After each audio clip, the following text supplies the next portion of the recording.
Terus sekarang kita bicara tentang Isra dan Mi'raj. Isra dan Mi'raj itu terjadi kapan, Pak, Bu? Ini penting, ini penting. Kalau kita di Indonesia, sekolah sudah Isra Mi'raj atau belum? Hah? Hari Senin yang lalu, pas ya berarti. Isra dan Mi'raj itu biasanya diyakini terjadi tahun dan tanggal berapa? Hari apa? Bulan apa? Bulannya Rajab. Terus tanggalnya 27. Terus harinya hari Senin. Terus tahunnya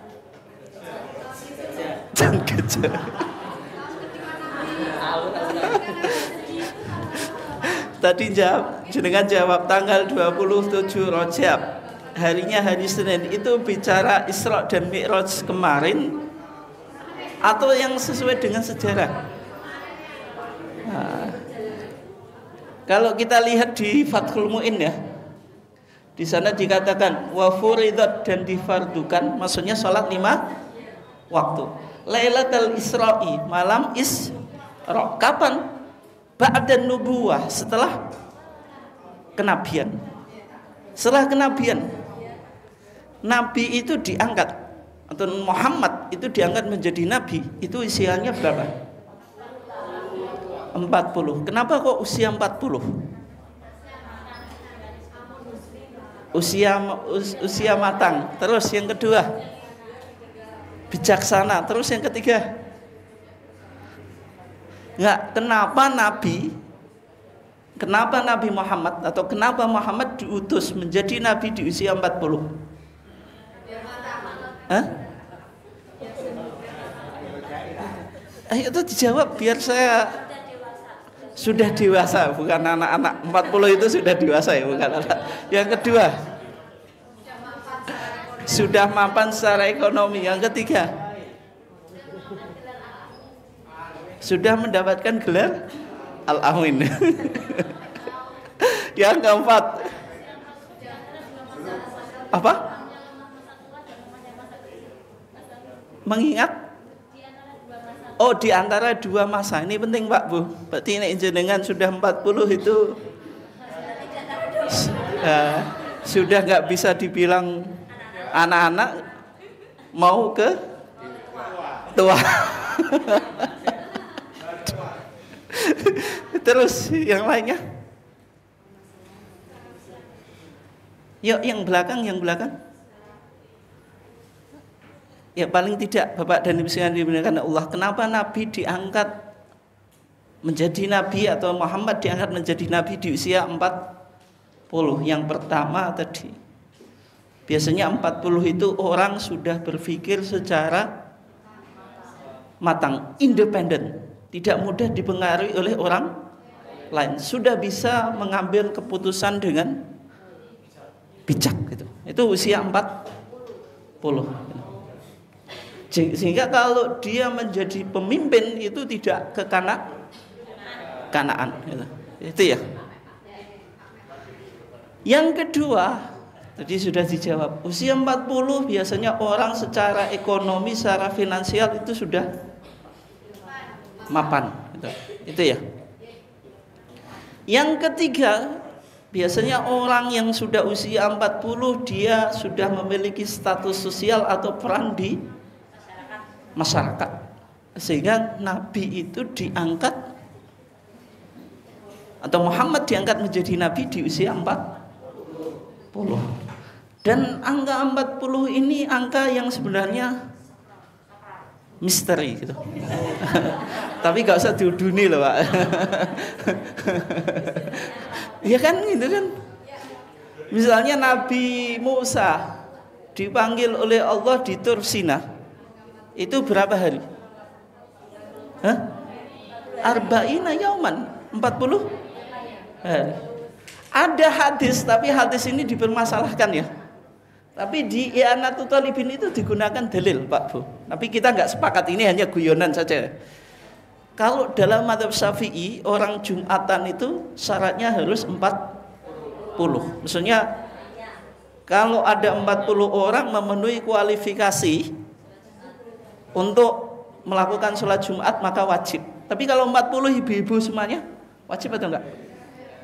Enggak wajib, karena ibu-ibu enggak wajib sholat Jumat. Ada dalil yang dia jalannya secara sofistik gitu. Karena 40, rahasia angka 40. Karena kalau ada orang berkumpul 40, itu yang satu pasti siapa? Wali gitu. Kita ada 40 atau enggak? Lebih ya, berarti pasti satu wali gitu. Siapa yang wali? Nah ini yang di depan ini.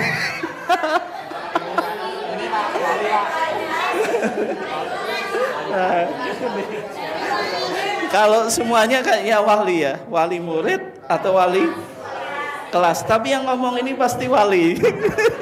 Wali apa? Ada kaidah gini, man la apa? La ya'riful waliyu illal la ya'riful waliya illal waliyu. Enggak mengetahui seseorang itu wali kecuali apa? Wali. Berarti ini jenengan enggak mengakui saya wali karena memang levelnya belum wali. Enggak guyon.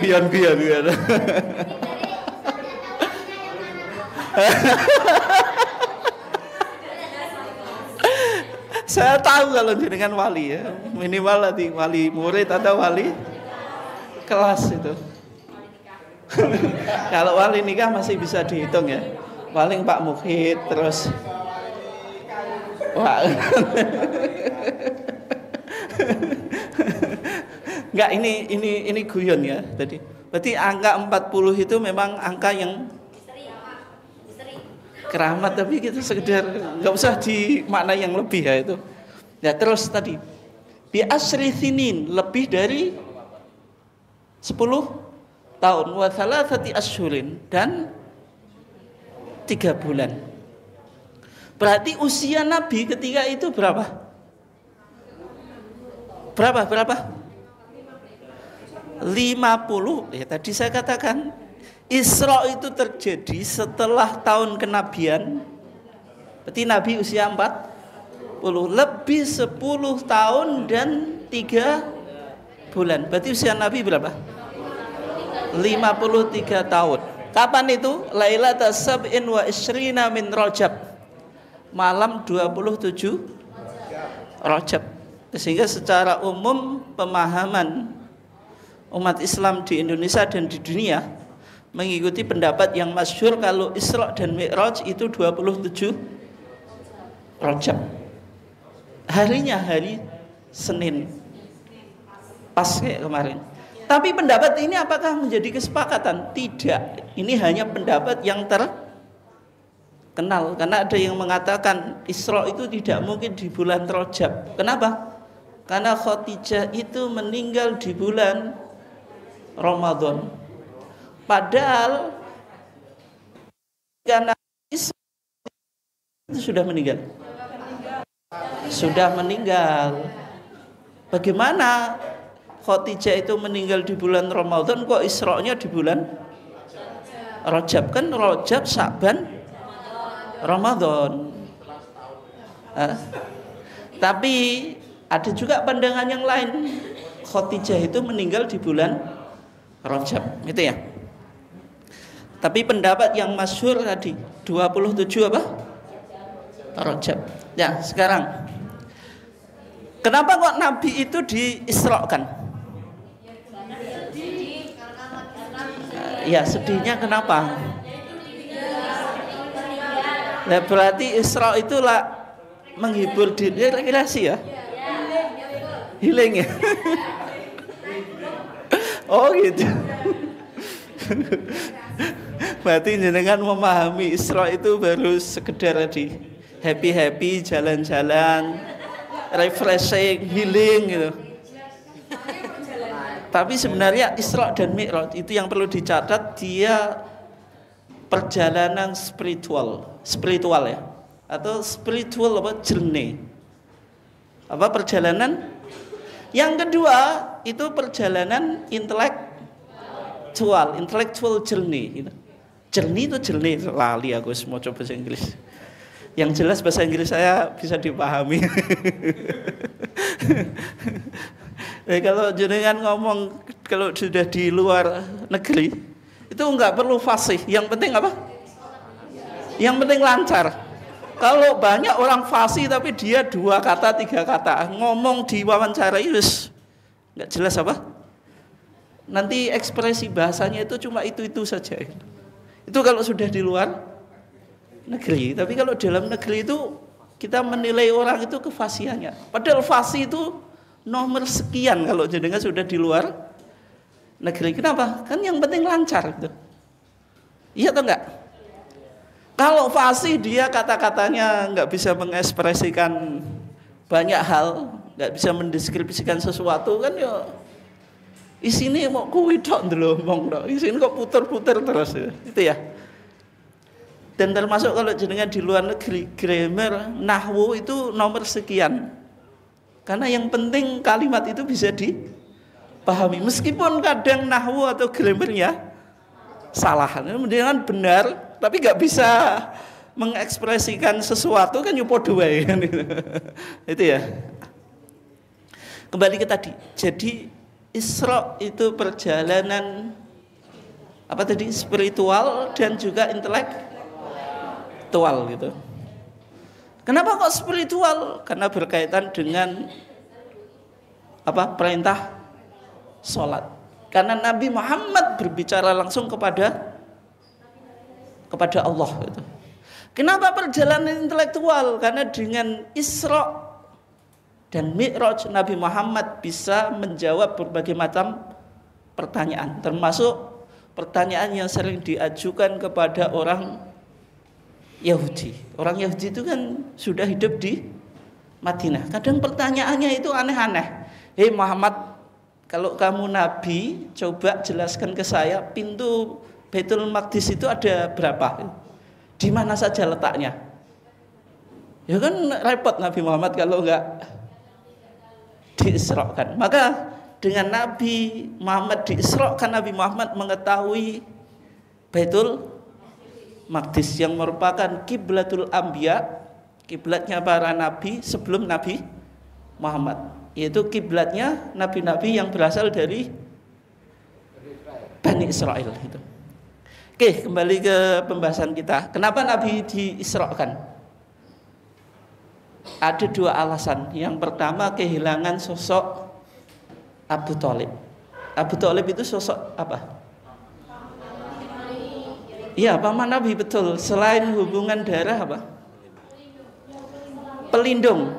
Apalagi? Ibu-ibunya suka pelindung-pelindung, Pak. Karena wanita itu tabiatnya suka apa? Melindungi atau dilindungi, Bu? Sekarang subjek atau objek, Bu?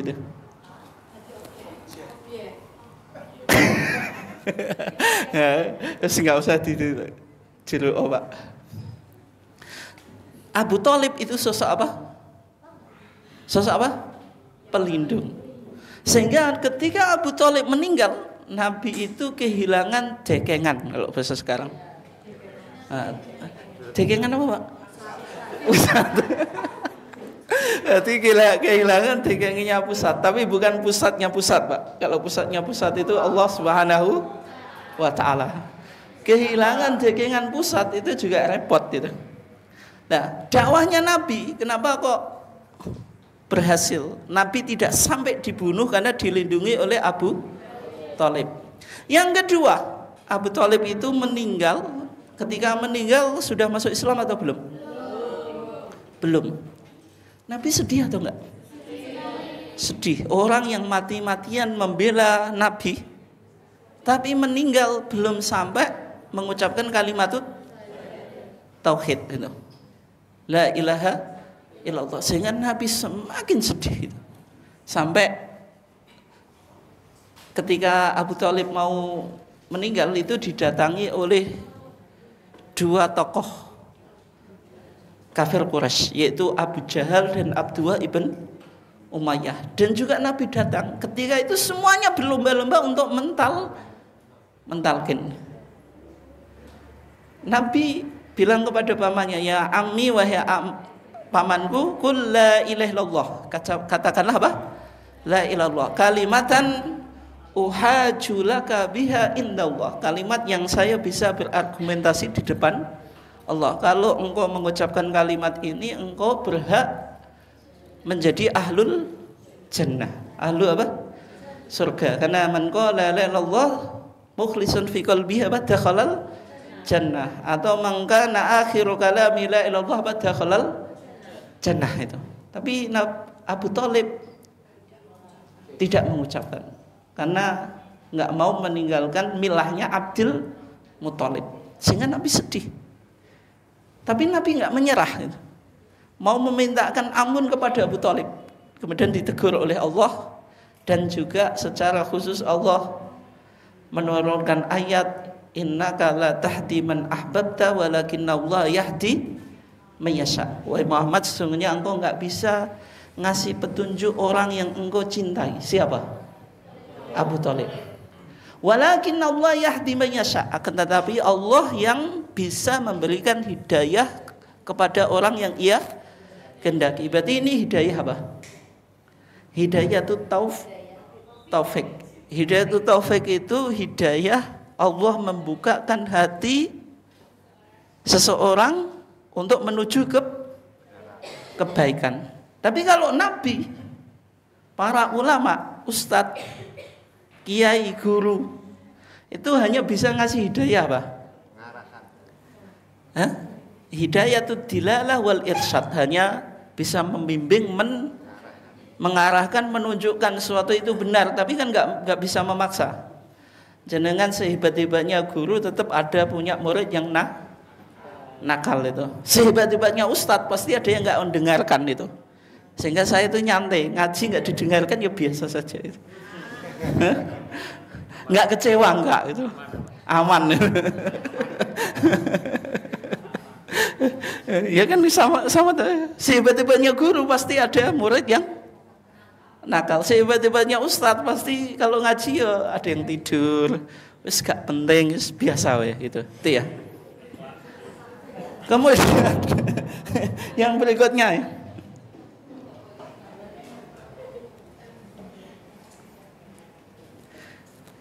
Yang berikutnya, Nabi kehilangan sosok istri. Sosok siapa? Istri, yaitu siapa? Khadijah. Kehebatan Khadijah itu pada sisi apanya? Apa Bu? Mendukung secara apa? Finansial. Bapaknya langsung finansial. Dukungan finansial penting Pak ya? Penting. Jenengan ngasih finansial atau difinansiali? Ya, Khadijah sosok saudagar yang kaya raya. Sampai Nabi di awal perjalanan karirnya itu juga pernah menjalankan atau membantu bisnis Khadijah. Melakukan perjalanan ke Syam. Syam itu sekarang Syria. Karena kalau tradisi bangsa Arab dulu dagang itu kalau nggak ke Syria ya ke Yaman. Itu ya. Ditemani oleh pembantunya Khadijah atau budaknya Khadijah. Namanya siapa? Maisarah. Maisarah itu laki-laki atau perempuan Pak? Bu? Cewek. Jenengan Pak, Maisarah laki-laki atau perempuan? Jenengan bicara Maisarah tangganya jenengan atau Maisarah budaknya Khadijah? Kalau Siti Maisarah jelas cewek, tapi Maisarah di sini laki-laki gitu. Itu kok laki-laki? Nabi coba, Nabi itu laki-laki toh, ditemani laki-laki, nak ditemani perempuan bahaya. Apalagi ini sosok mau jadi nabi terus apa Pak? Kecebur dalam masalah itu kan yusaru toh Pak. Sama budak lagi kan itu. Dan ketika Nabi melakukan perjalanan dagang ke Syam, ketemu seorang pendeta Rohib Nastur gitu. Ada Kristen itu, ada salah satunya Kristen Nasturiyah gitu. Kemudian dia memprediksi ini bakal jadi apa? Nabi. Terus Nabi pulang itu membawa keuntungan yang cukup besar gitu. Khadijah mendengar dari Maisarah kalau Nabi itu seorang yang luar biasa, jujur. Ada indikasi dia akan menjadi apa? Nabi. Akhirnya Khadijah kepincut gitu. Kepincut kenapa? Karena dengan kejujuran dan kesolehan Nabi. Berpikir ke depan itu. Khadijah kan mikir keselamatan kan, sehingga dia nyari calon istri juga nggak tanggung-tanggung, yaitu Nabi. Sehingga Khadijah itu seorang suami, Pak, lali aku. Jarak Pak ini kan fokus.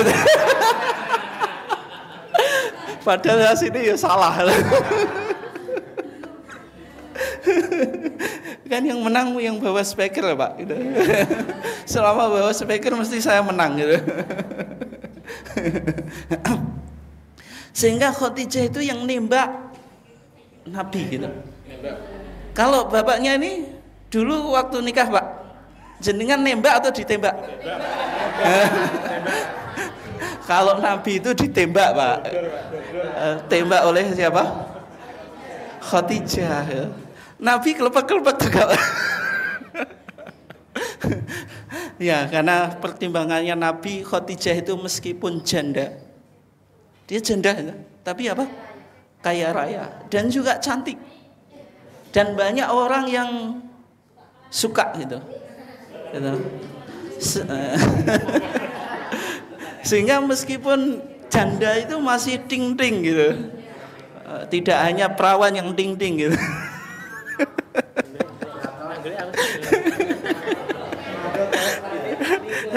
Rondo teles Pak.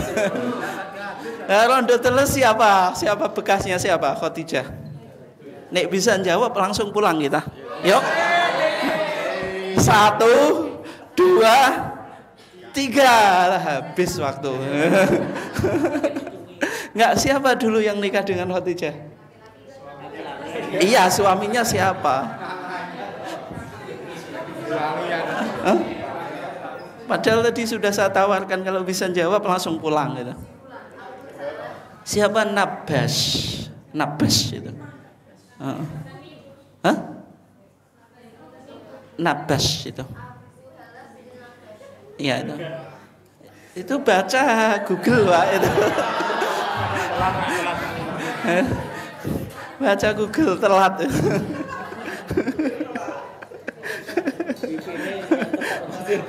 Web ini mati unisan ini. Itu Nabas ya. Nah tadi Pak, sehingga Khadijah itu yang menembak Nabi, yang mengutarakan suka kepada Nabi. Nabi juga ketika tembakannya Khadijah itu memusyawarahkan ini kepada para pamannya. Pamannya akhirnya apa? Setuju, kemudian apa? Nikah. Ketika Khadijah menjadi istrinya Nabi, apa kelebihan Khadijah gitu?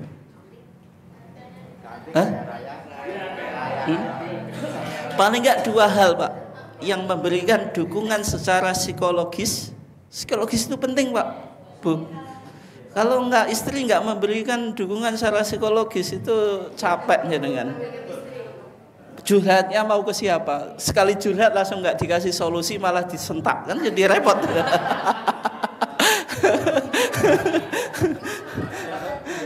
Padahal laki-laki itu problemnya banyak Bu gitu. Dia kadang ya butuh curhat. Tapi kalau istri ketika dicurhati malah nyentak, itu repot itu. Tapi untungnya Khadijah ini sosok istri yang bisa mendengarkan keluhan apa? Suami. Aku kok ngomong koyo kasih bimbingan keluarga sakinah.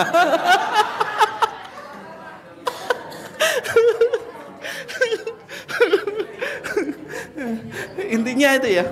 Yang kedua, Khadijah tadi memberikan dukungan secara finansial.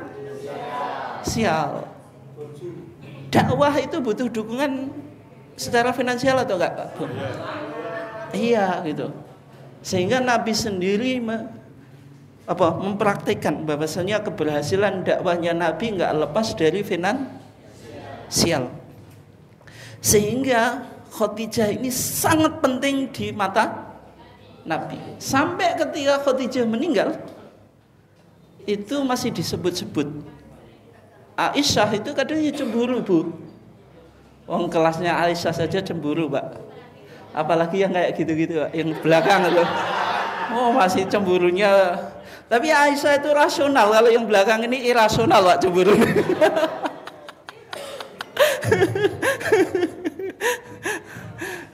Kata Aisyah, ya Rasulullah, apa hebatnya perempuan yang tua itu?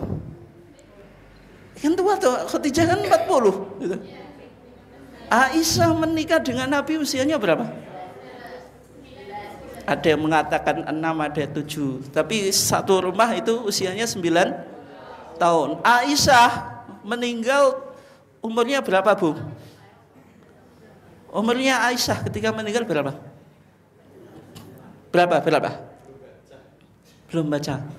Nek bisa langsung pulang. 1, 2, 3. Usianya 18 tahun. Coba jenengan bayangkan. Orang hidup cuma 18 tahun kok bisa mengukir prestasi yang luar biasa. Usia 18 tahun. Aisyah meninggal, ya.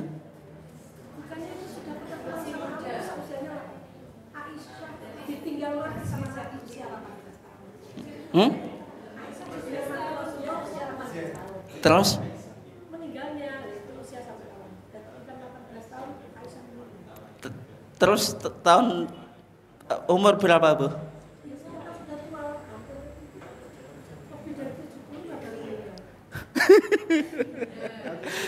Enggak, Bu, enggak. Nanti jenengan cek lagi. Ya. Dalam ketika Nabi meninggal itu beberapa bulan atau beberapa tahun itu Aisyah wafat itu. Jadi masih sangat muda. Nanti dicek lagi. Ya, perang Jamal. Itu tahun berapa itu? Dicek dong. Itu. Sekarang Kanjeng Nabi diangkat dari Rasul kan 40 nikah sama Aisyah. Iya. Sekarang berapa? Siapa itu? Siapa? Aisyah meninggal 67. Betul lah. Kata siapa itu? 67. Ntar nanti saya cek lagi ya.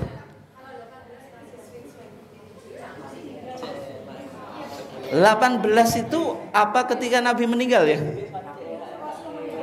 Ya, bisa jadi saya lupa, tapi nanti saya cek lagi. Tapi kalau searching ke Google yang banyak, jangan satu kali searching. Itu bisa jadi dia menampilkan sumber yang kurang pas itu. Soalnya Google itu acak dia. Jangan nulis Aisyah meninggal usia 60, nanti juga Google akan menampilkan semacam itu. Ya, nanti tapi saya cek ya. Kembali ke tadi. Aisyah itu pernah cemburu kepada Khadijah. Tapi Nabi memberikan jawaban tentang sosok Khadijah. Bahwasanya Khadijah itu amanat bihina kafaronian nasu. Khadijah itu wanita yang pertama kali beriman kepada Nabi ketika banyak orang mengingkari.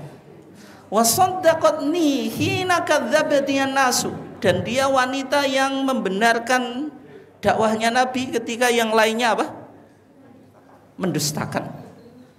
Tapi yang paling penting, Pak, Bapaknya suka, wa sa'atni bimaliha hina haramaniyan nasu. Dia yang memberikan sumbangan support secara finansial ketika orang lain nggak mau donasi, nggak mau menyumbang dakwahnya Nabi. Sehingga ketika Khadijah meninggal, Nabi kehilangan dua sosok yang penting dalam perjalanan dakwahnya. Siapa? Abu Thalib, pelindung, pemberi dekengan.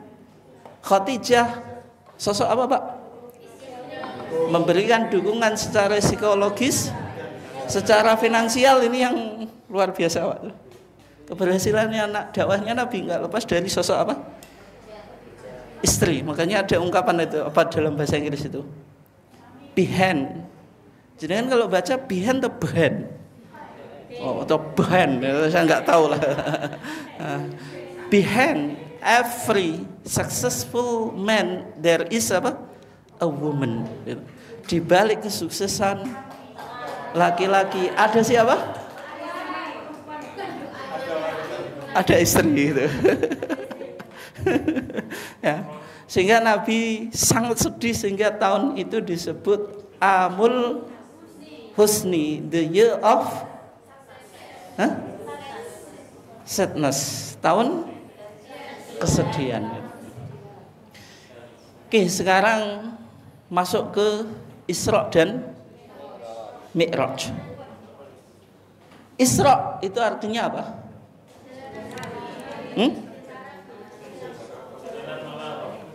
Perjalanan malam ya. Bapak ayo sering jalan malam Pak. Isra itu perjalanan malam, night journey. Dari mana? Dari Masjidil Haram ke Masjidil Aqsa. Sebagaimana yang dinarasikan oleh Allah Subhanahu wa taala dalam surah Al-Isra ayat yaitu subhanalladzi asra bi abdihi lailan minal masjidil harami ilal masjidil aqsa. Oke. Di sini Isra itu kan perjalanan malam. Asra yusri isra'an. Dari kata sara yasiru apa Pak? Sara yasiru apa? Ilmu morfologi, ilmu sorof, ilmu sara yasiru silsilan. Kana yakunu konangan. Karena dia silsilan itu tahu Pak, bercinta sembunyi-sembunyi itu silsilan ya. Akhirnya dia kena kona yakunu konangan, ketangkap dia gitu. Itu tafsiran yang apa tasrifan kok tafsiran. Tasrifan yang menyesatkan. Maksudnya sara yasiru sayron kana yakunu kaunan. Nah, asra itu memperjalankan dalam waktu malam. Siapa? Yaitu Allah itu. Makanya ayatnya subhanalladzi asra. Kemudian sudah perjalanan malam dijelaskan lailan. Lailan itu apa? Malam. Ini penting Pak Bu. Sudah asra itu perjalanan malam, dipertegas lagi apa? Di malam. Subhana, maha suci. Ini kan berarti tasbih. Kalau sesuatu itu diawali dengan tasbih, itu pasti menggambarkan peristiwa yang cukup apa?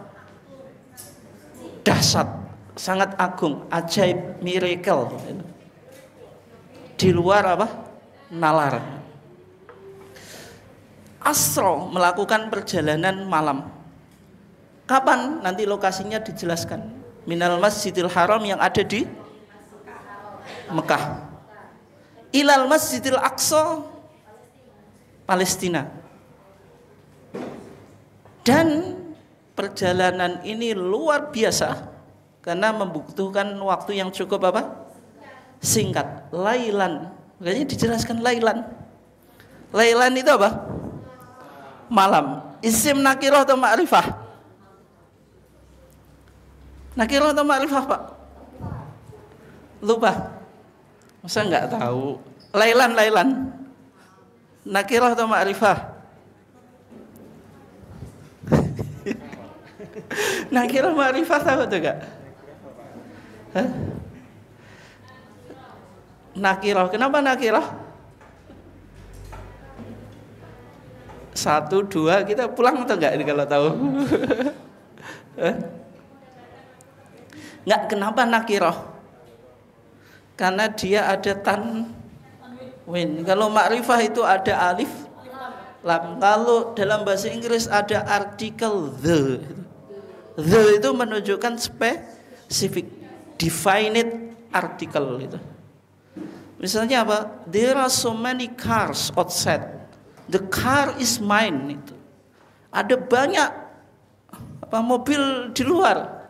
Ini berarti nakirah. Tapi the car is mine. The car itu berarti mobil yang khusus, itu makrifah itu. Ya. Karena di sini lailan berarti apa? Nakirah. Kenapa menggunakan isim nakirah tidak makrifah? Kenapa Pak Bu?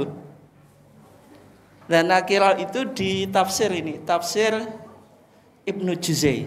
Ibnu Juzai itu dikatakan apa? Ini loh, ma faidatu qaulihi ta'ala lailan ma'anna as-sarya atau al-isra huwa sayru bil-lail. Katanya apa manfaatnya Allah menyebut kata lailan padahal asra itu memperjalankan di malam hari. Kenapa kok diulang dengan mempertegas ini di malam hari, padahal asra itu jelas perjalanan di malam hari. Fal jawabu, maka jawabnya annahu arada biqauli lailan bilafzi tangkir. Maka jawabannya sesungguhnya Allah menginginkan dengan kata lailan dengan lafaz nakirah itu, coba, taklilu muddatil isra, yaitu mempersingkat perjalanan malam. Jarak perjalanan antara Masjidil Haram ke Masjidil Aqsa itu berapa hari, Pak Bu? Atau berapa malam? Hah? Enggak, yang normal gitu. Belum pernah ya. Wa annahu usriya bi fi ba'dil laili masiratu arba'ina lailatan. Wa dzalika ablagu fil ujubah. Antara Masjidil Haram dengan Masjidil Aqsa itu yang normal itu 40 malam. 40 hari atau 40 malam. Tapi ditempuh Nabi dalam satu malam ya. Ada satu malam atau enggak? Kalau menurut jenengan berapa jam? 1 jam, 2 jam. Yang lainnya? Separuh malam. Yang lainnya?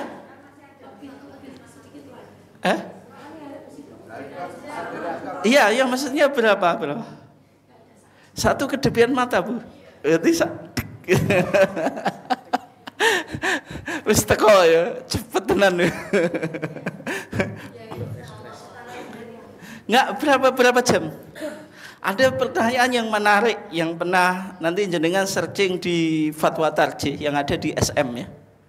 Kebetulan penanyanya itu mau balik dari BCM Kepoh Baru. Cuma saya lupa namanya. Cek saya nggak kenal. Bisa jadi wajahnya saya tahu cuma ya. Coba. Judulnya gini, Pak. Isra dan Mi'raj ke planet Pluto, gitu. Fatwa Tarjih. Dia menggunakan pendekatan perhitungan kecepatan cahaya karena menyimpulkan Nabi ketika Isra itu naik apa? Buraq. Buraq itu hewan yang secara khusus dikirim oleh Allah melalui malaikat Jibril untuk menjemput tamu yang terhormat. Ini tradisi yang dulu, Pak. Raja kalau ada tamu terhormat itu dijemput dengan kendaraan yang istimewa. Dikirim Buraq. Buraq itu kakinya berapa? Wat. Ya. Terus apa ciri Buraq yang lainnya yang jangan tahu? Kaki 4. Nah itu lebih besar daripada keledai, khimar. Lebih kecil daripada kuda, ada sayapnya. Terus apa lagi? Warnanya putih. Terus? Hah? Apa? Ekornya pendek. Terus sekarang jenis kelaminnya apa? Jantan atau betina, Pak? Jenengan kok jawab jantan, kenapa, Bu?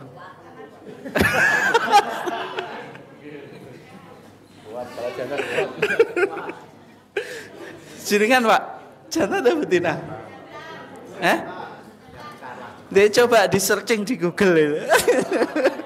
Ketemu atau enggak itu? Dia jantan atau betina? Google-nya jenengan lo ampuh atau enggak? Enggak jantan atau betina? Buruk itu? Nah itu enggak jantan enggak betina, berarti enggak punya gender gitu. Enggak punya gender gitu.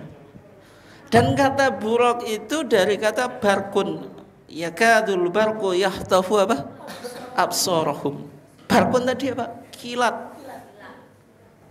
Menunjukkan memiliki kecepatan yang luar biasa gitu.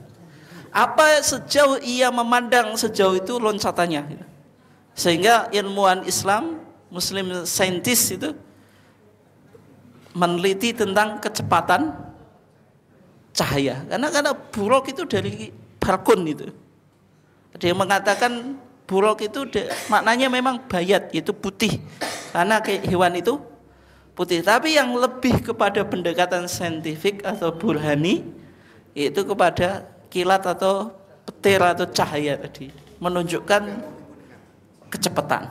Putih ke kuning-kuningan, benar enggak?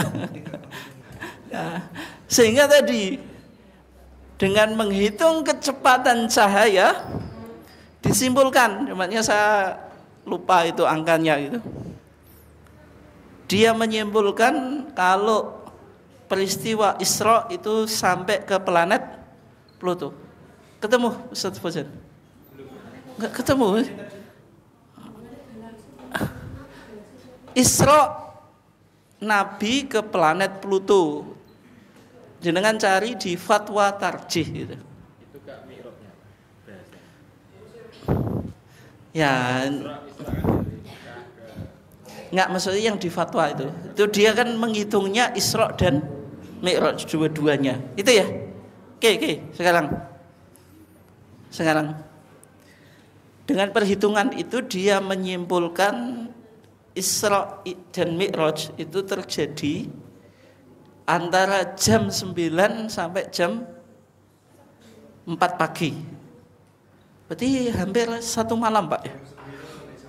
Iya. Siapa Pak itu namanya? Kenal ya jenengan? Penanyanya. Penanyanya Karji MPDI Juru Dakwah Muhammadiyah Pekanbaru. Kenal? Ya.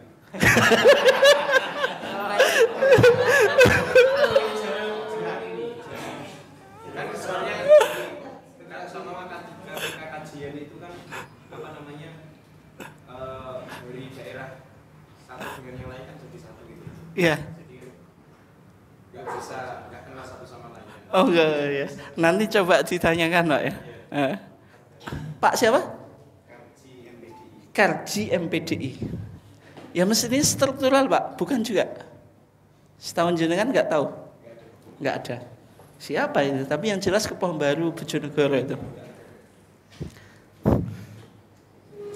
Masa penanya misteri Pak, kan juga mungkin. Ya itu ya, disimpulkan jam 9 sampai jam 4. Dan yang agak unik itu hanya sampai ke planet Pluto. Coba yang ahli fisika IPA sekarang apa? Saya nggak tahu itu. Planet Pluto masih atau enggak?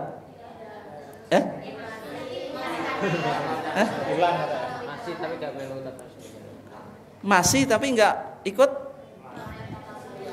Berarti ikut bukan di galaksi Bima Sakti ya? Masih di galaksi tapi enggak ikut tata surya. Enggak ikut tata surya. Dia Mengorbit sendiri ya. Mengorbit sendiri terus.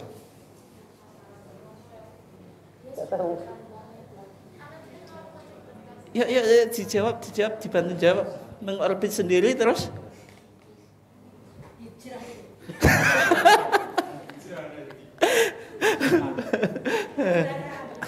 Ya ini penting sehingga Mi'raj ini Mi'raj Pak, karena naik ya. Itu Nabi di langit yang ketujuh. Ya, siapa yang ngajar fisika ya Pak? Ada. Nggak pernah sekarang pernah mendengar penelitian tentang langit tujuh atau enggak? Itu saintifik atau enggak? Coba yang ahli fisika coba pernah, bisa juga nggak baca loh. Meskipun orang fisika belum tentu nggak baca juga. Maksudnya kan dia bisa jadi lebih update gitu. Meskipun penelitian itu kan macam-macam ya gitu. Tapi maksudnya ilmu fisika atau astronomi bisa nggak membuktikan tentang langit tujuh gitu. Sehingga ini memunculkan beberapa pertanyaan. Mi'raj itu di mana? Masih dalam lingkup apa tadi? Galaksi Bima Sakti dengan sentralnya siapa? Matahari. Memiliki 9 planet, tapi Pluto sekarang katanya tinggal 8. Atau mungkin di galaksi Andromeda. Andromeda itu galaksi yang paling dekat dengan Bima Sakti, yang dia sifatnya suka mencaplok gitu. Sehingga ada banyak penelitian Andromeda mulai mendekati bumi, sebentar lagi nyaplok. Karena akhirnya terjadi apa? Kiamat itu. Atau mungkin di galaksi alam Jabarut gitu. Alam Jabarut itu yang metafisik, tidak bisa dijangkau oleh ilmu pengetahuan. Ilmu pengetahuan saja tidak bisa apa? Menjangkau. Misalnya ilmu pengetahuan bisa nggak membuktikan tentang surga itu bagaimana?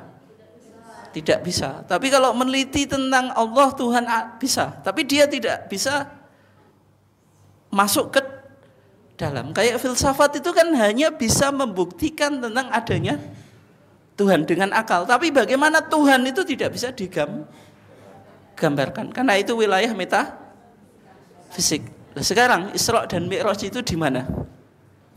Ini penting Pak Bu. Soalnya jenengan bisa jadi ditanya anak kecil itu kan, murid-muridnya jenengan kan tanya kan sakarepe dhewe to. Tan jenengan jawab ya sakarepe dhewe.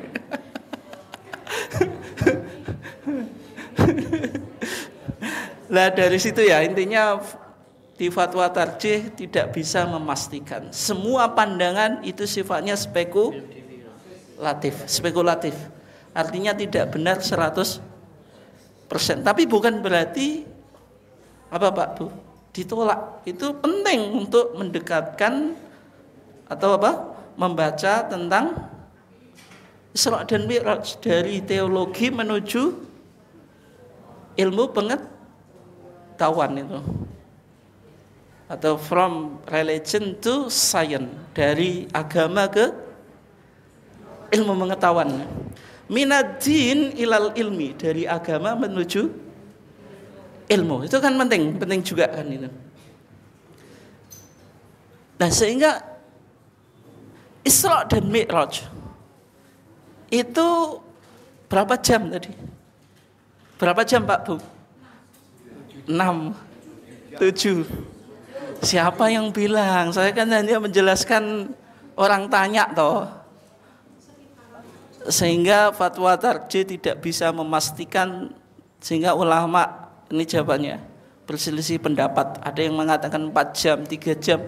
Padahal jam itu belum ada di zaman Nabi. Konjenengan ngotot jam 4 sampai jam 9 sampai jam 4. Tapi di beberapa hadis ada yang memberikan keterangan, katanya ketika Nabi kembali dari Isra dan Mi'raj, posisi tidurnya Aisyah itu belum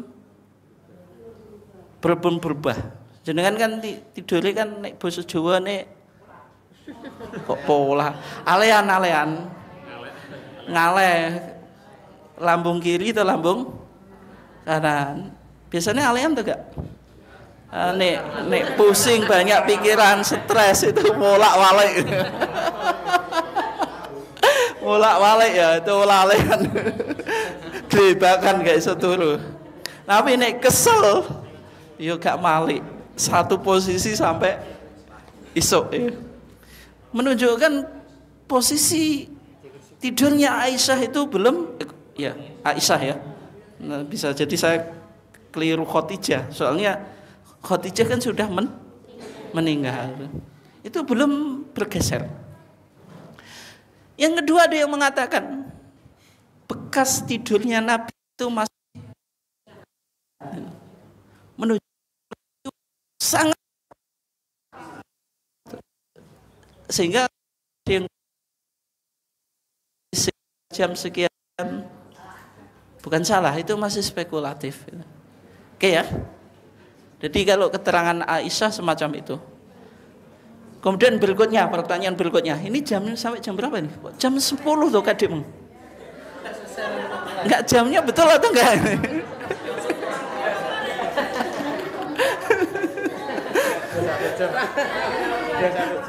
Oh, tadi ya. Oke, sekarang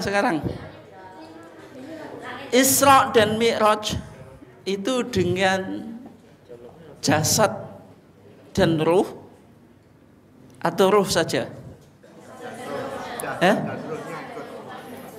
Jasad dan ruh. Kenapa, Pak Bu? Kenapa, Bu?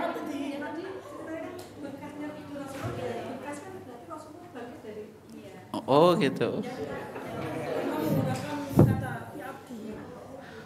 Tapi kan nek secara rasional masa jasad ikut naik. Nek ruh kan mudah tuh.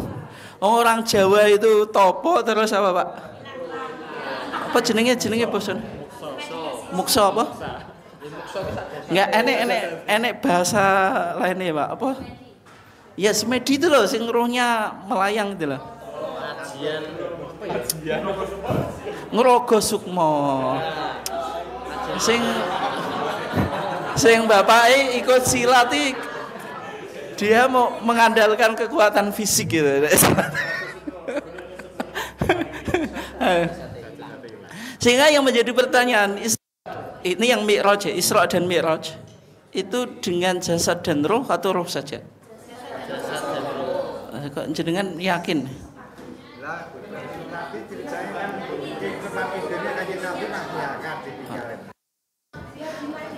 Tapi justru pendapatnya Aisyah dan Muawiyah bin Abi Sufyan itu berpandangan Nabi itu Isra dan Mi'raj itu hanya dengan roh saja, tidak dengan jasad.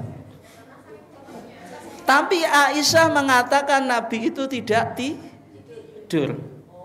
Berarti yaqadhah itu apa? Bangun, apa jaga. Aisyah enggak bilang dia tidur. Penting, Pak, ini bahasa ini.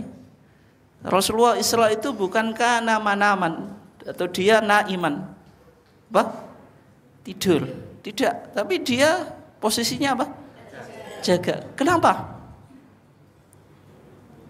Harus dibedakan, Pak. Kalau tidur dia berarti mimpi. Kalau seseorang itu mimpi, yang dibayangkan kan macam-macam, Pak, Bu. Dengan mimpi gitu, makan sate, gulai, cucuk mancing. Apalagi, Pak, sendiri suka.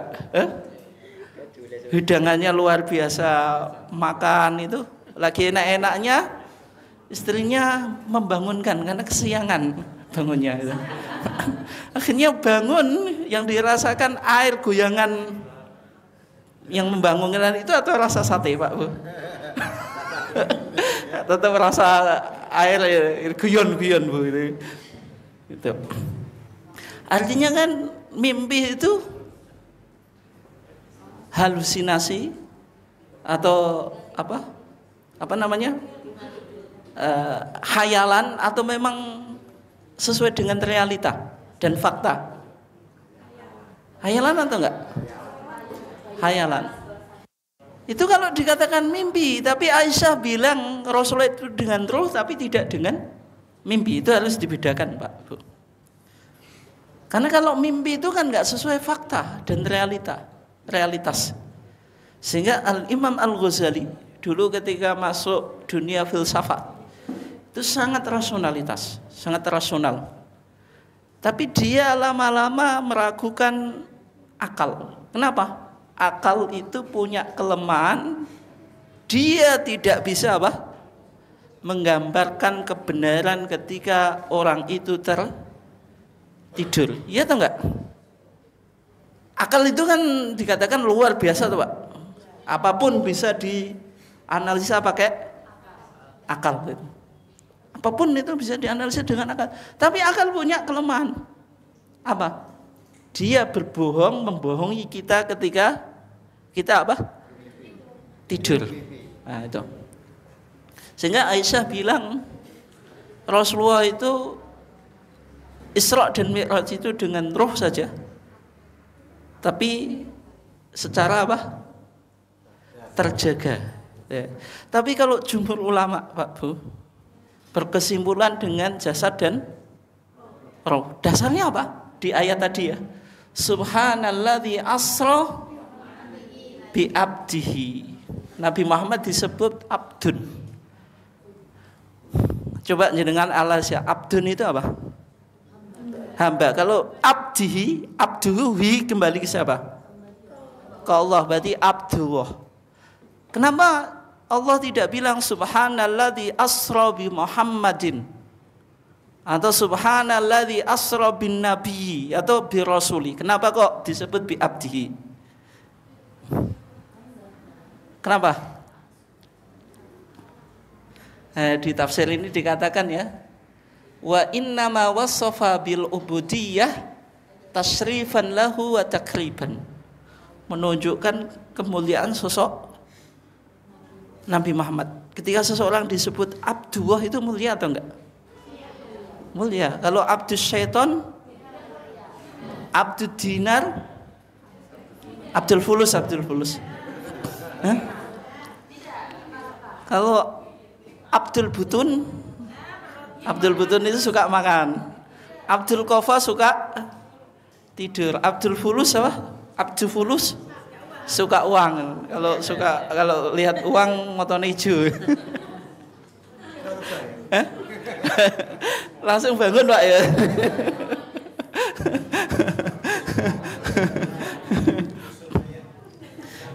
Nah, itu abdun itu kemuliaan ya. Kan wa ma khalaqtul jinna wal insa illa liya'budun. Berarti ketika Nabi Muhammad disebut abdun itu ya tugasnya melakukan apa? Ibadah. Kalau melakukan ibadah nanti ibadah yang paling penting apa? Salat. Kan ada hubungannya tuh Pak. Abdun, ketika seorang disebut abdun, hamba manusia yang sempurna, itu ada 2 komponen atau 3 komponen. Apa saja? Ada jasad, ada ruh. Sehingga tadi jumhur ulama berkesimpulan berarti Nabi ya dengan jasad dan ruh ketika Isra dan Mi'raj. Tapi ada komponen yang ketiga. Apa? Akal. Jadi orang yang sempurna Pak Bu itu ketika memiliki 3 hal. Dia punya jasad, punya ruh yang menjadi sumber kehidupan, punya akal. Akal fungsinya apa? Berpikir. Ketika akalnya hilang, nah, makanya di sini bisa jadi akalnya yang hilang. Tidur kan hilang, akalnya hilang. Dia sempurna atau enggak? Enggak sempurna. Manusia bisa jadi sama dengan hewan. Hewan. Makanya kalau orang yang majnun gila itu kan disebut hilang akal. Itu ya. Kemudian kalau manusia itu hilang apa? Hilang apa Bu? Hilang roh apa? Mati itu. Kalau manusia hilang roh, mati. Kalau hilang jasad, gentayangan itu. Iya kan itu. Enggak, kalau jasadnya hilang kan gentayangan. Tinggal rohnya saja. Nah, sehingga penyebutan bi abdi ini penting. Itu memberikan gambaran kepada kita untuk meneliti tentang komponen manusia. Manusia ada ruh, ada jasad. Kemudian ada akal. Tapi akal dalam peristiwa Isra dan Mi'raj itu nggak bisa menjangkau, itu ya. Itu yang kita coba cover ya. Terus sekarang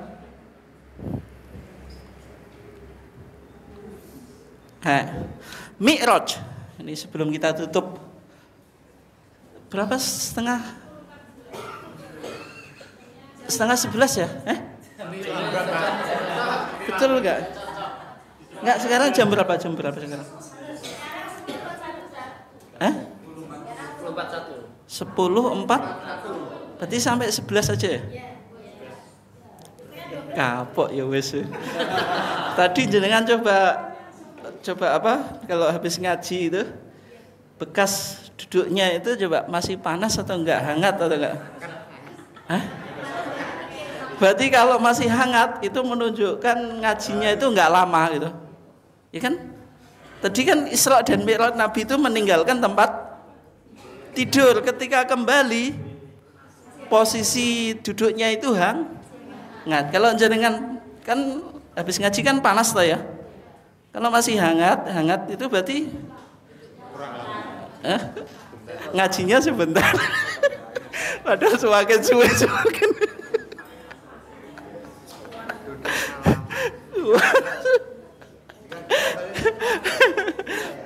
Oke ya. Sekarang ini. Tadi kan dari Masjidil Haram ke Masjidil Aqsa. Terus Nabi Mi'raj. Mi'raj itu dari kata apa?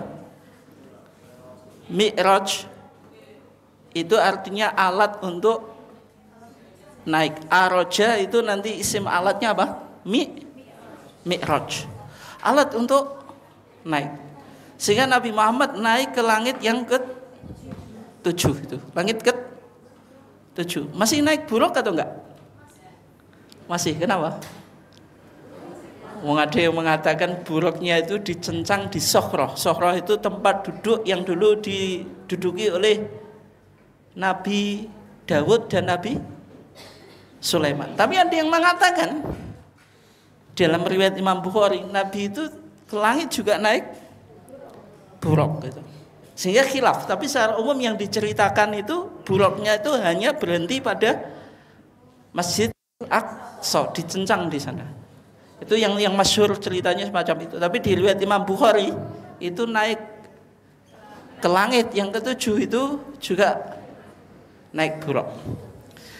Naik ke langit yang ke-7 meskipun tadi belum bisa dibuktikan secara pasti melalui kajian ilmu pengetahuan.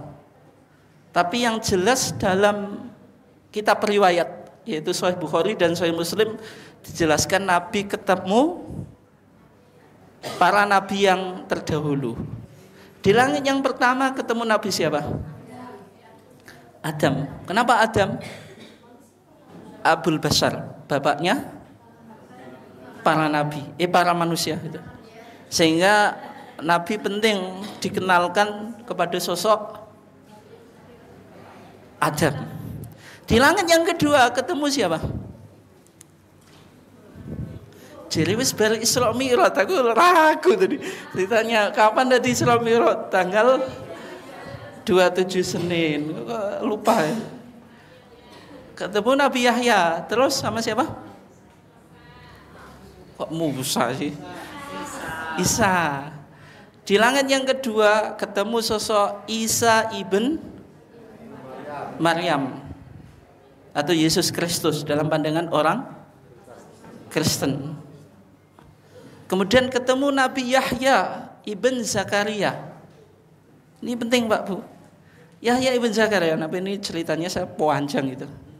Itu meniru sosok Ibrahim. Ibrahim itu bapaknya maksudnya, ibunya sebelum melahirkan Yahya ibn Zakaria itu kan sudah tua.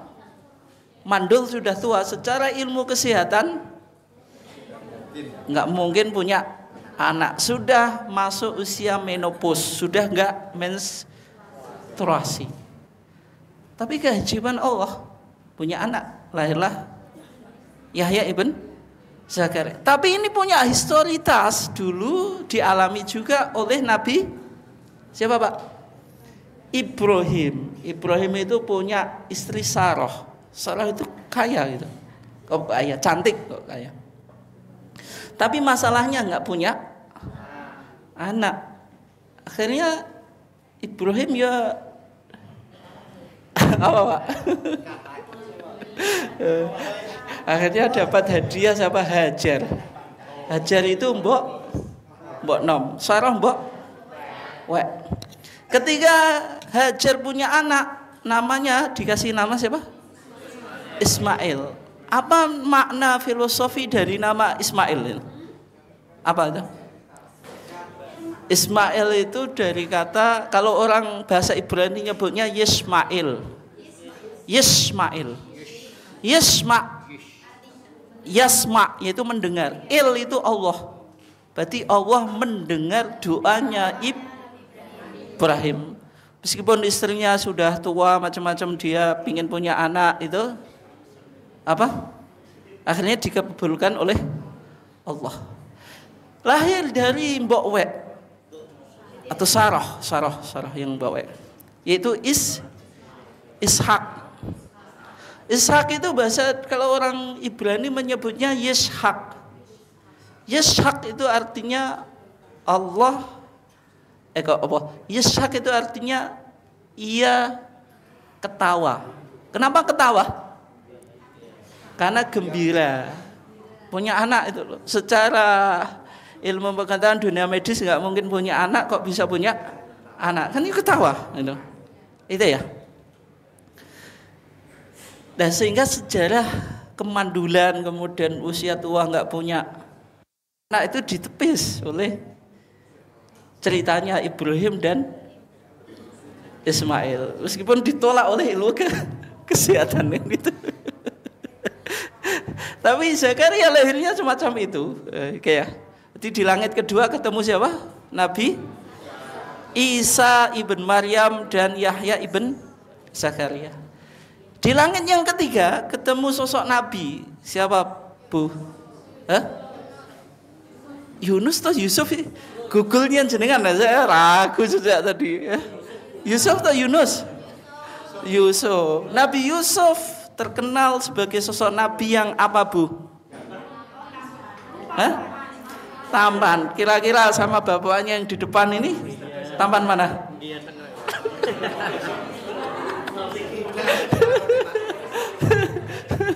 Itu Nabi Yusuf ya.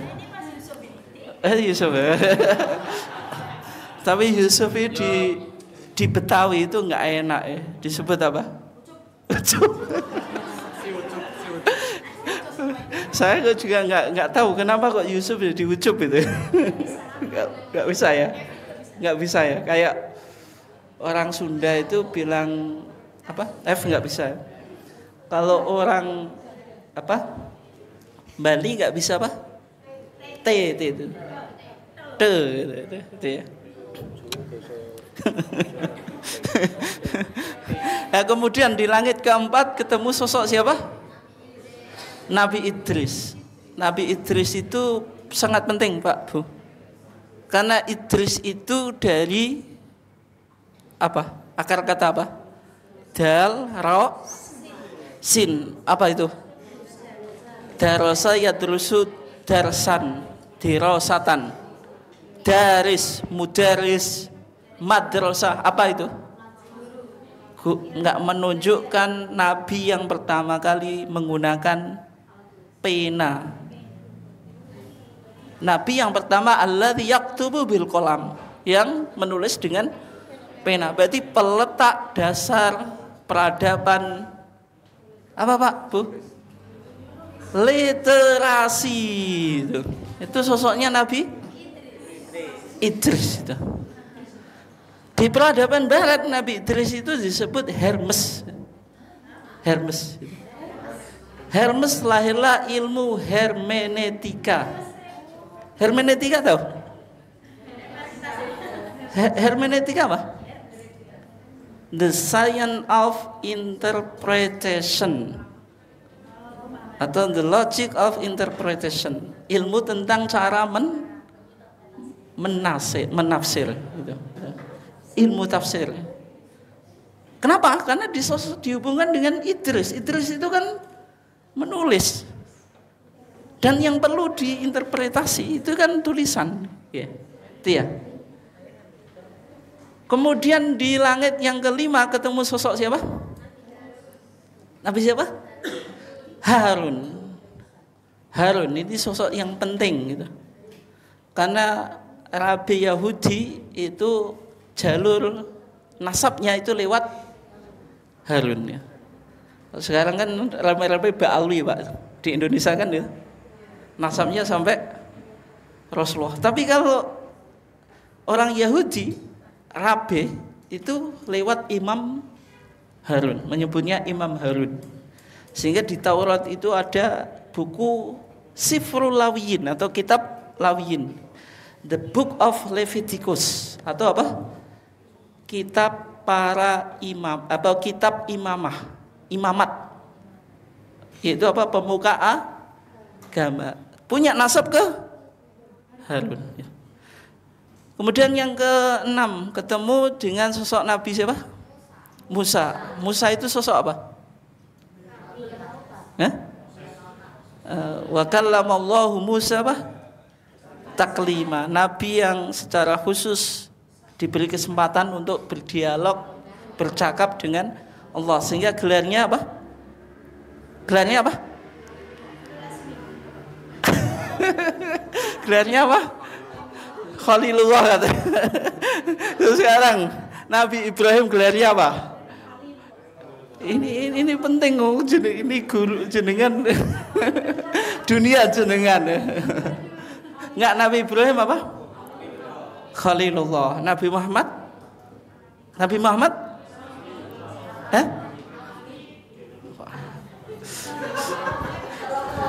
Waduh. Nabi Ibrahim Khalilullah. Nabi Muhammad? Habibullah. Waduh ini. Terus Nabi Musa? Kalimullah. Kalimullah yang berbicara langsung kepada Allah. Makanya wa kallamallahu Musa taklima. Tapi Nabi Muhammad juga Khalilullah, juga Kalimullah. Kenapa? Nabi Muhammad antara Habib dengan Khalil lebih dekat mana? Enggak, lebih dekat Khalil, Bu. Tapi Nabi Muhammad juga memiliki kedekatan dengan Allah melebihi kedekatan Ibrahim dengan Allah. Apakah Nabi Muhammad juga Kalimullah? Iya atau enggak? Di mana peristiwa Mi'raj? Kan bicara langsung kepada Allah itu. Tapi secara umum gelarnya itu ya. Nabi Ibrahim Khalilullah, Nabi Muhammad Habibullah, Nabi Musa Kalimullah, Nabi Muhammad semuanya itu. Itu ya. Oke. Sekarang ke langit ke-7, ketemu sosok siapa? Nabi Ibrahim yang disebut Abul Anbiya, bapaknya para nabi. Kenapa? Karena Nabi Ibrahim punya 2 anak dan 2 istri. Siapa? Hajar dan Sarah. Oke, anaknya Ismail dan Ishak. Ismail itu nanti melahirkan siapa? Nabi Muhammad. Makanya di berjanji itu dikatakan apa? Ismail ibnu Zabih nisbatuhu. Nasabnya Nabi itu ke Ismail ibnu Zabih. Karena yang dikorbankan oleh Ibrahim itu melahirkan tradisi apa? Udhiyah, yaitu korban itu. Oke. Ishak punya anak. Ini penting Bu, ini masih berkait Pak dengan jenengan ngajar. Ishak punya anak Yakub. Yakub itu gelarnya apa? Yuk, kalau bisa pulang ya. 1, 2, 3.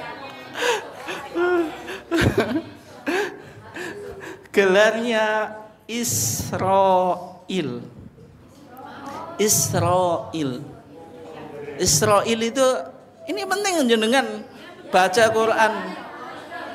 Ya Bani Israil wa id qala Musa liqaumihi.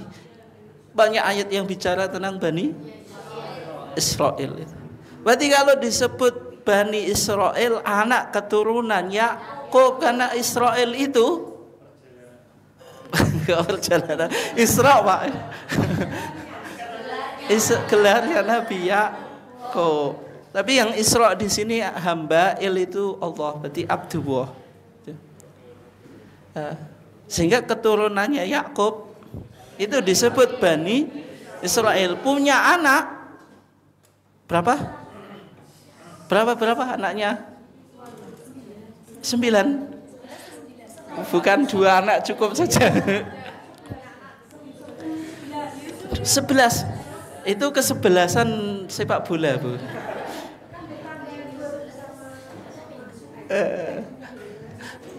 Apa Pak? Itu Binyamin berarti 12. Jenengan 11 itu formasi sepak bola. Ya, itu ada 12 yang disebut al-asbat dalam bahasa apa? Al-Qur'an. Semua nabi itu lewat jalur apa? Yakub dan dari Yahudi, kecuali Nabi Muhammad. Oleh sebab itu kenapa bangsa Yahudi nggak mau menerima Nabi Muhammad. Tapi dua-duanya dari kakek atau mbah yang satu, yaitu Ibrahim. Sehingga 3 agama besar di dunia merujuk sosok Ibrahim. Makanya dalam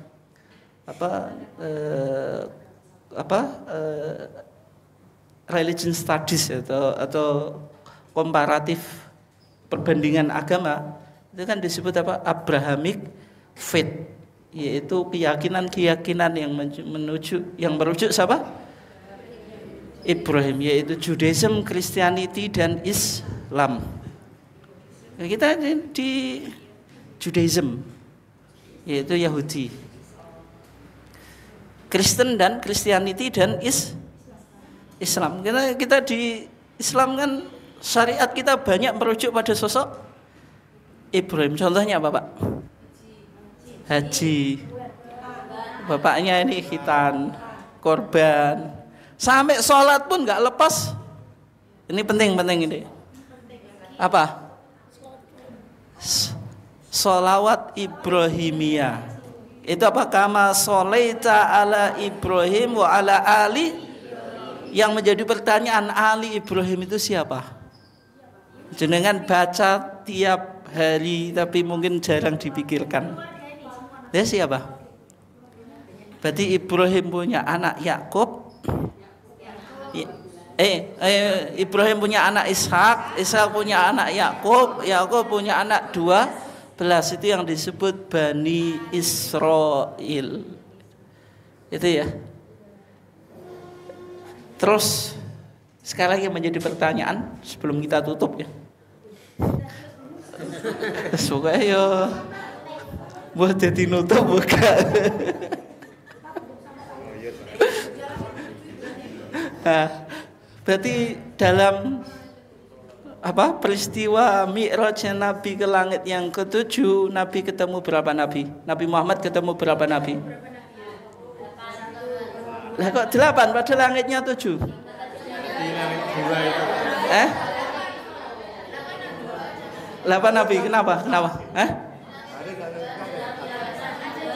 Katanya Harun dan Musa jadi satu. Betul atau enggak? Enggak, maksudnya yang di satu langit ketemu 2 nabi, di langit apa? Siapa? Isa ibn Maryam dan Yahya ibn Zakaria. Yang menjadi pertanyaan karena jenengan jawab gitu. Kenapa kok di langit yang kedua itu ketemu 2 nabi? Apa sesuai dengan angkanya itu?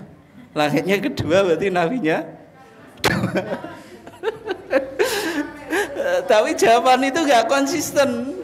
Di langit ketiga itu hanya ketemu Nabi Yusuf, padahal nomornya 3. Enggak, kenapa ini? Karena mereka jadi Yahya ibn Zakaria itu ibnu kholati, anak bibi. Anak bibi itu apa? Misanan. Tapi jawabannya bukan itu ya. Bukan hanya, sekarang kalau jenengan jawab itu punya kelemahan, Bu. Kelemahannya apa? Harun dengan Musa, saudara, langitnya beda kok. Harun di langit ke-5, Musa di langit ke-6. Kok saya bisa jawab terus ya? Itu ilham, Pak.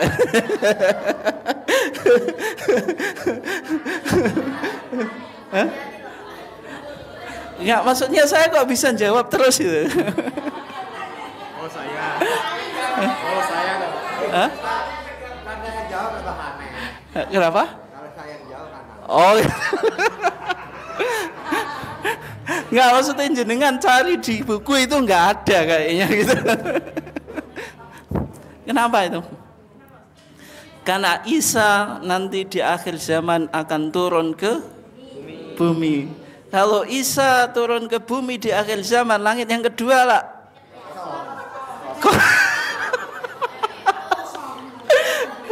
Biar gak kosong. Ada Nabi Yahya ibn Zakaria. Jadi tidak mungkin langit tidak kekosongan penghuni itu.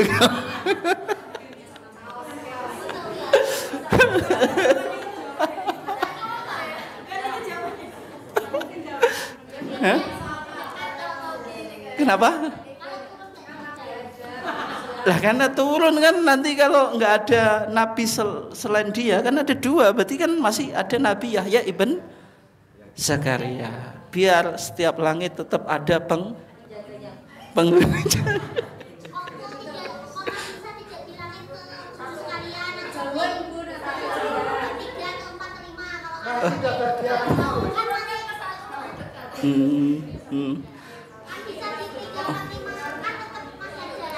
Ya, kenapa kok di langit yang kedua gitu? Kenapa kok di langit kedua ya? Biar lebih dekat itu. Tapi kok kenapa nggak di langit satu, kan lebih dekat langit satu? Karena nggak sopan kepada nenek moyang. Ngelangkai Nabi Adam. Langit satu itu menyimpulkan asal muasal manusia itu.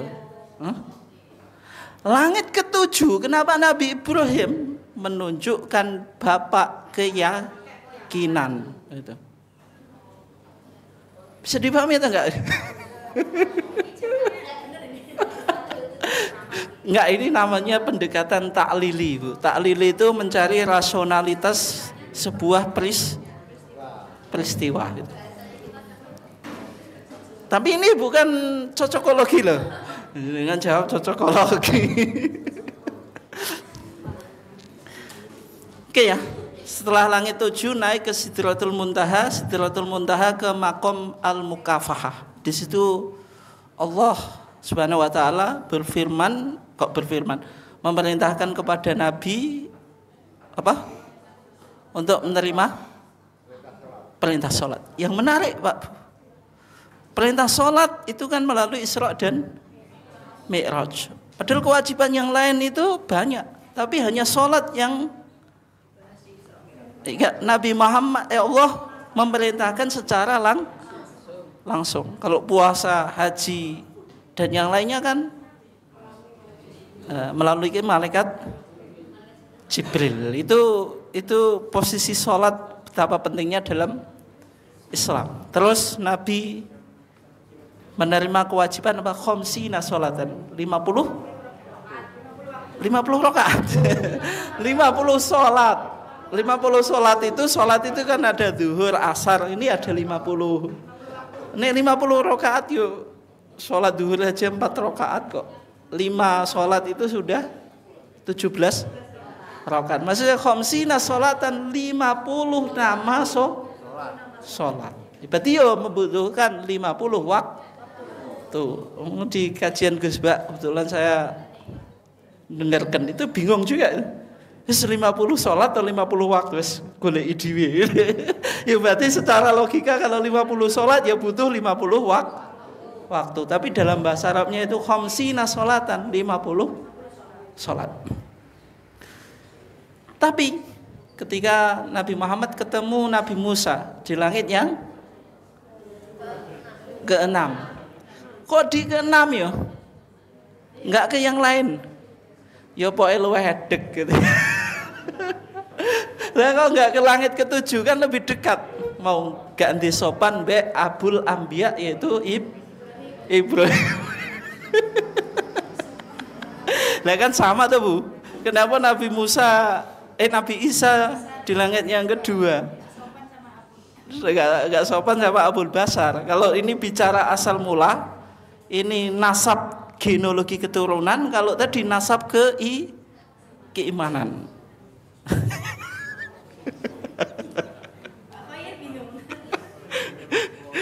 Enggak, ini kan untuk memberikan makna nilai spiritual loh Pak. Ya. Akhirnya tadi ketemu Nabi Musa di langit yang ke-6. Ditanya, bima amarta atau bima umirta, apa yang engkau diperintah, atau madza faradallahu alaika, apa yang difardukan oleh Allah atasmu. Nabi menjawab apa? Khamsina sholatan, 50 sholat. Tapi Nabi Musa bilang, irji ila rabbika fa inna ummataka la yutiquna dzalik. Suruh kembali untuk apa? Murojaah. Murojaah itu meminta keringanan. Hanya dikasih takhfif. Ada yang mengatakan dikurangi 10 gitu. Atau ada yang mengatakan setengah gitu. Sampai itu beberapa kali. Akhirnya Nabi Muhammad itu malu. Istahya itu min Rabbi, saya malu kepada Allah. Tapi Nabi Musa itu pengalaman. 5 sholat saja itu masih berat. Berat atau enggak? Buktinya umatnya Nabi Muhammad 5 sholat saja banyak yang masih meninggalkan. Terus ini 50 sholat. Tapi Allah bilang, hiya khamsun wa hiya khamsun. Sholat itu 5 yang wajib tapi nilainya 50. Itu bagaimana itu? Gimana Pak, Bu? 5 sholat kok nilainya 50 sholat?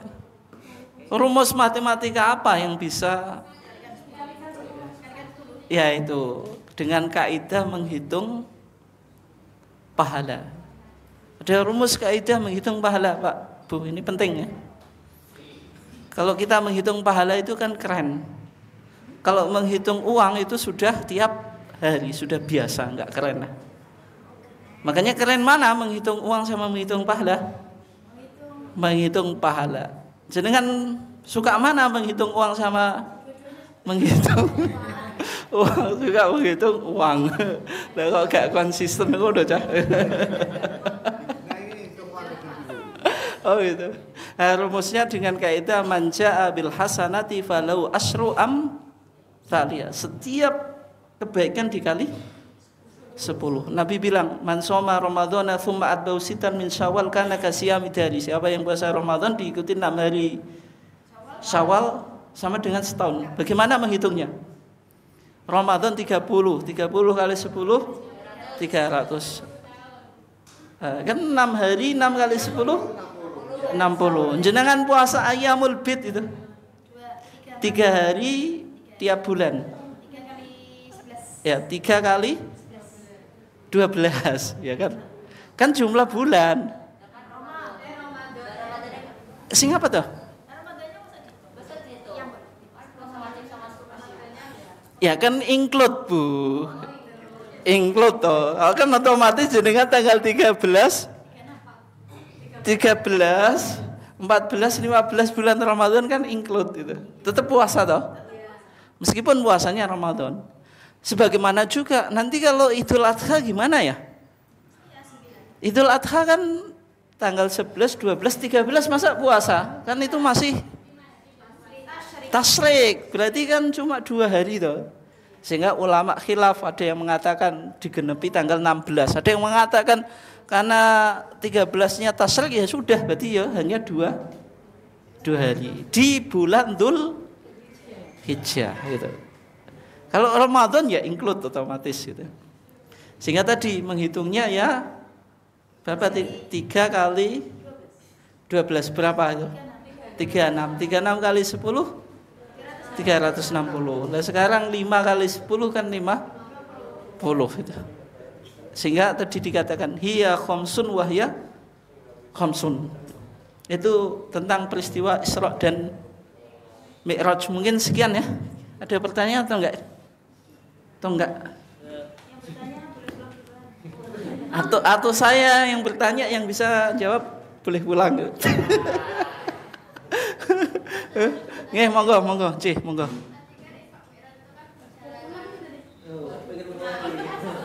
Ya, ya, bareng-bareng harus setia Bu, bareng-bareng kompak gitu ya. Setia perkawanan Pak, setia dalam satu tim, loyal ya. Nggih, monggo.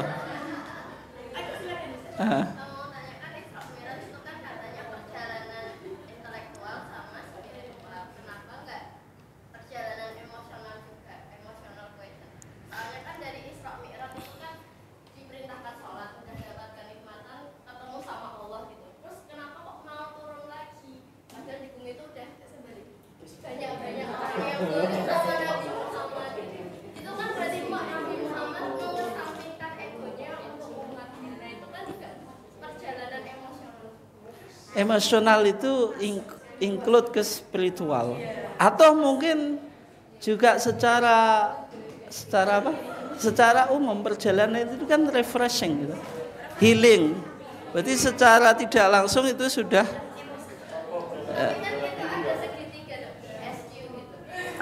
itu teori ISQ ya. Berarti Ari Ginanjar ya. Saya punya bukunya, cuma ya wis lama enggak. Ya sebenarnya semuanya lah itu, berarti ditambahi saja emosional journey gitu, perjalanan emosional. Kan bisa juga psychological journey, perjalanan ya psychological ya. Psychological journey. Tuh. Psychological journey juga bisa. Kan tergantung banyak perspektif ya. Sehingga Isra dan Mi'raj itu mau didekati dengan pendekatan apa gitu. Saintifikkah, emosionalkah, spiritualkah, intelektualkah, ataupun pendekatan yang lain. Apalagi kalau di Muhammadiyah kan menggunakan 3 pendekatan ya. Bayani, yaitu secara Quran Sunnah. Burhani, tadi ilmu pengetahuan, termasuk tadi pendekatan Ari Ginanjar ketika membaca Isra dan Mi'raj. Kemudian irfani, nilai spiritualitas itu. Sehingga kita semakin komprehensif dalam memandang Isra dan Mi'raj. Jadi backgroundnya jenengan apapun disiplin ilmunya itu bisa digunakan sebagai alat pendekatan untuk membaca Isra dan Mi'raj. Oke, yang lainnya?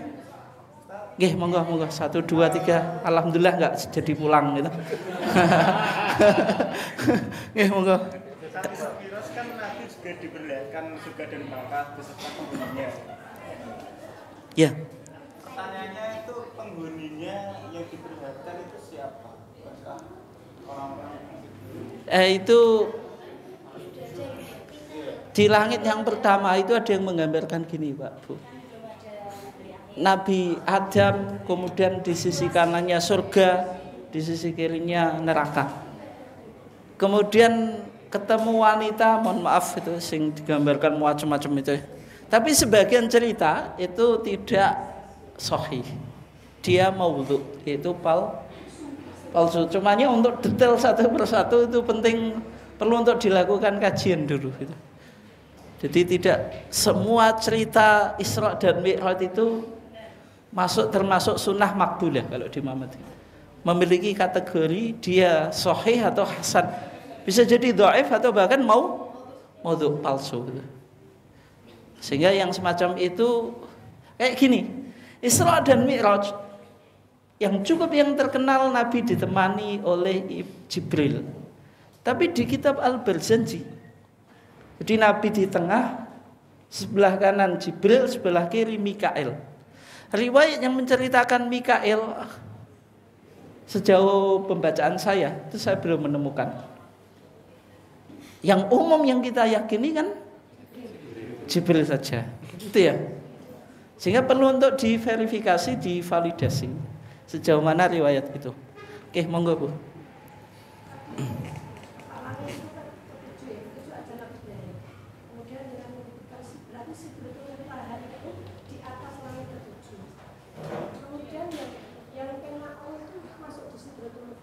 Apa? Komunikasi dengan Allah, munajat.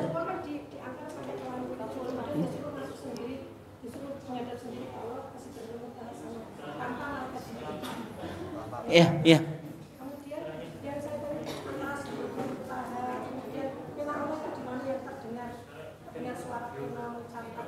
Ya.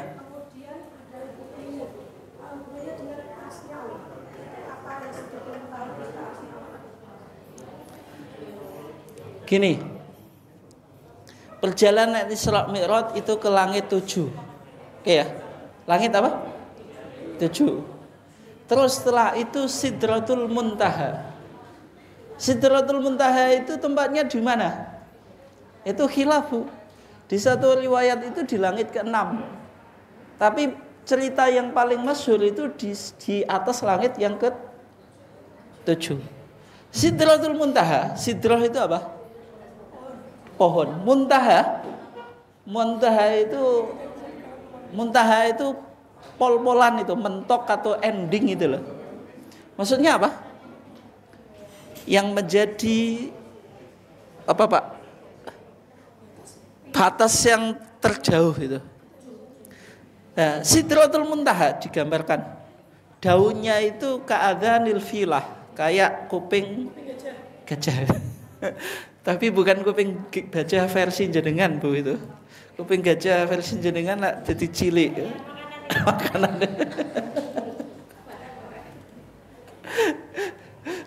Terus itu digambarkan macam-macam ya. Itu yang disebut apa? Sidratul Muntaha. Terus di atasnya itu ada Al-Bait Al-Ma'mur. Baitul Ma'mur yang katanya sab'una alfa malakin. Yaitu berapa? 7.000 malaikat itu ada yang naik, ada yang turun. Kemudian kalau di versi berjanji Bu, yang hatta yasma apa? Sorifal aklam, kalau nggak salah gitu bahasanya. Ada yang hafal atau enggak? Ada di Bu. Sampai mendengar suara pena bil umur al-maqdiyah, apa itu? Ya. Suara pena yang menulis apa yang bakal terjadi di dunia. Itu kalau versinya Al-Barzanji. Nah, terus ketemu Allah itu di mana ya? Yang jelas itu di paling atas itu. Itu yang diistilahkan dalam beberapa kitab itu maqam al-mukafahah. Maqam mukafahah itu panggonan apa Pak? Pasowanan nih basa Jawa. Atau maqam al-khitab. Khitab itu mendapatkan perintah. Ada yang mengatakan maqam al-munajat. Munajat itu apa Pak? Munajat itu curhat. Tapi curhat secara rahasia, bisik-bisik gitu. Menunjukkan sangat penting gitu. Salat itu kan munajat juga gitu. Ya. Di situ kan persoalannya gini, dengan malaikat Jibril atau enggak? Yang jelas diantar. Tiap kan di hadisnya tuh loh. Ini hadisnya ya.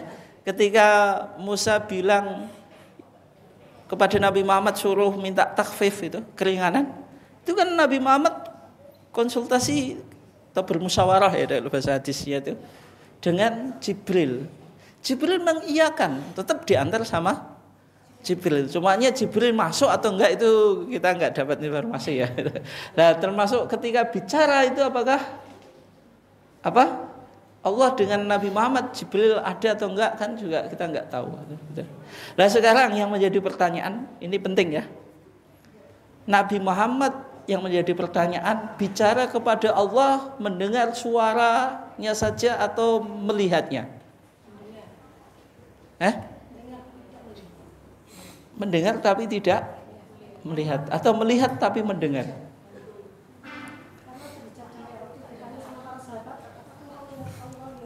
Ya, itu di kitab-kitab akidah. Kalau akidah Asy'ariyah dia lebih cenderung melihat. Siapa yang hafal Aqidatul Awam?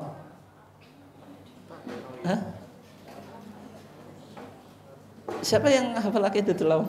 Di Aqidatul Awam hatta ra'a rabban kallama min ghairi kaifin wan hisarin. Sampai dia melihat ra'a rabban, Allah kallama berbicara. Tapi bagaimana bicaranya? Melihatnya min ghairi kaifin, enggak usah ditanyakan bagaimana.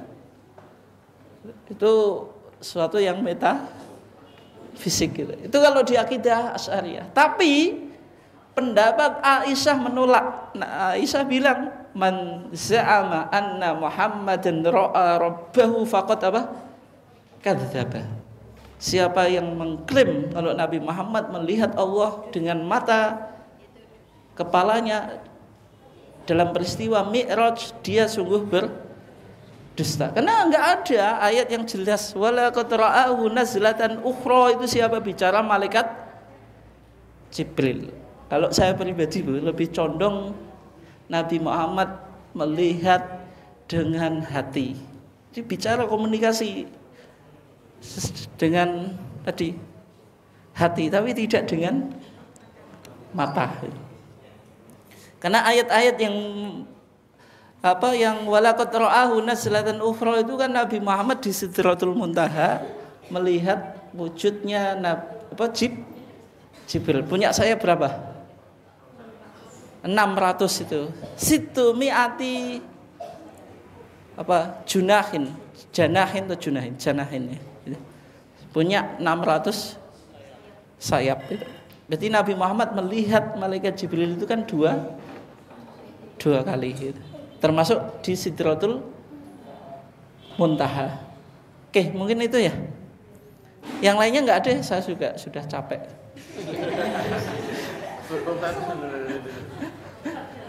Tapi karena saya berdiri itu jenengan enggak berani polah gitu. Kalau saya duduk itu sudah. Wah, itu kelebihan ini malah. Oke, kurang lebihnya mohon maaf itu. Tapi tadi dicek itu. Orang duduk itu hangat atau enggak gitu. Hangat.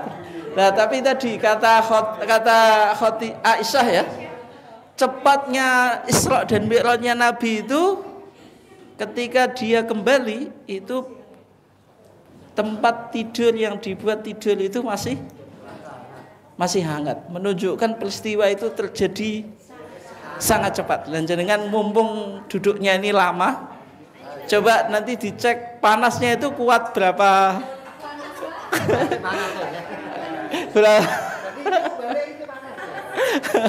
Enggak, maksudnya berapa menit itu.